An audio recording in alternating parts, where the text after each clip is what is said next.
Hello, my name is Caitlin Becker, and today I'm going to be talking about seahorses. Seahorses belong to the Cygnidae family, and that includes other creatures like sea dragons and pipefishes. And the Cygnidae family are unique because they're the only known taxa that exhibit male pregnancy. And today I'm going to be going into the anatomy and physiology of seahorses. I'm also going to be talking about their mating, the different life stages, and what affects their survival, whether it just be just natural influences and also the other effect that humans have on their survival. And then I'm also going to talk about their similarities to mammals. Okay, so on the screen here, I've got a diagram of a seahorse, and I'm mainly going to be focusing on the brooding pouch of a seahorse, and that's in the center of the image here, and it's on the ventral side of the seahorse, and these brooding structures can look a little different between cygnids, and the differences between them reflect how involved the fathers are in the pregnancies.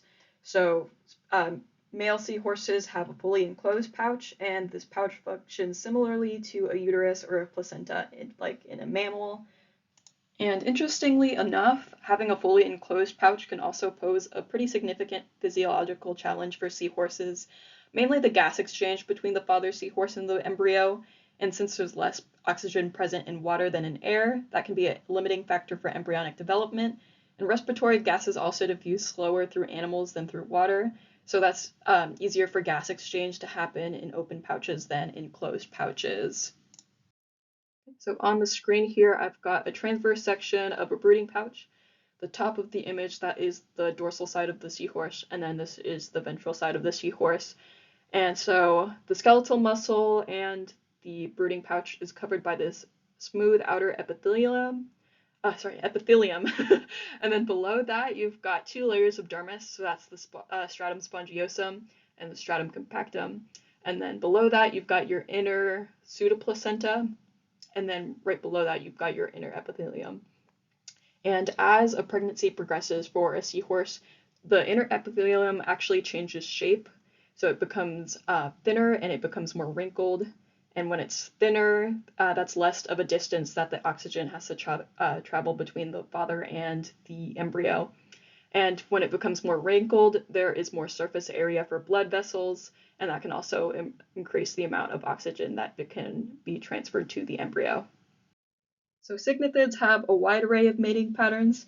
Seahorses tend to be monogamous, and it was once believed that seahorses mated for life, but now it looks like pair bonding just tends to last throughout the mating season, or it can just last a couple months. And it's also possible for males to be able to carry offspring from more than one female simultaneously, and conversely, it's also possible for females to transfer embryos into more than one male. However, females and males have different times when they are reproducing. So females tend to have a little bit more time outside of their reproduction period, and that's why it's believed that male seahorses have evolved to have male pregnancy. So the females will spend all that time making more eggs, and that will boost their survival. And in courtship, also involves dancing, color changes, and other types of displays. And then they bond, and then once they've bonded, the female can transfer the embryos with her ovipositor into the male's brooding pouch. And at the same time, the male will release sperm into the outside, and it will fertilize the eggs as it enters the brooding pouch.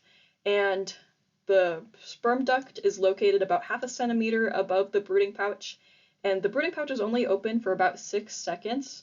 So it's believed that the females have some sort of scooping mechanism that helps to transfer both the embryo and the sperm into the brooding pouch, but scientists really don't know. So after the eggs are fertilized, they'll be in the brooding pouch for about 2 to 4 weeks, and the seahorses can carry from anywhere from 5 to 1,000 embryos at a time, and that kind of just depends on what species of seahorse it is. Usually the bigger seahorses can carry more of the embryos. And then on the screen here, I've got the different stages of embryonic development. So here at the beginning, this is when it starts off as a fertilized cell, and then it goes, and the cells start to divide, and then it starts forming a head, starts forming a tail, and then it'll have some motility, and then here it'll start developing some melanin in the eyes. And then by the time that it's born, so this is the larval stage of development, and so by the time that it's born, it starts to look kind of like a mini seahorse already. And then by the time that they're born, they're already on their own, so the parent seahorse won't take care of them anymore. And very few of these offspring actually survive to adulthood, so only about 0.5% survive. And they're usually eaten by a lot of big predators, and they're also vulnerable to strong ocean currents and other extreme temperatures.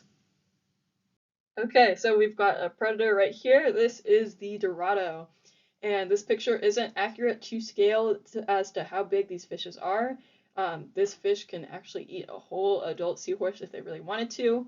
But that predation is not the main factor contributing to the decline of seahorse populations. Seahorses, they're affected by pollution, climate change, overfishing, other invasive species, that kind of thing, and the destruction of their environment. So they live in mangroves, coral reefs, seagrass beds, and this is really affected by climate change. And overexploitation is also a big threat to seahorse populations. So seahorses are often fished for traditional medicine in China.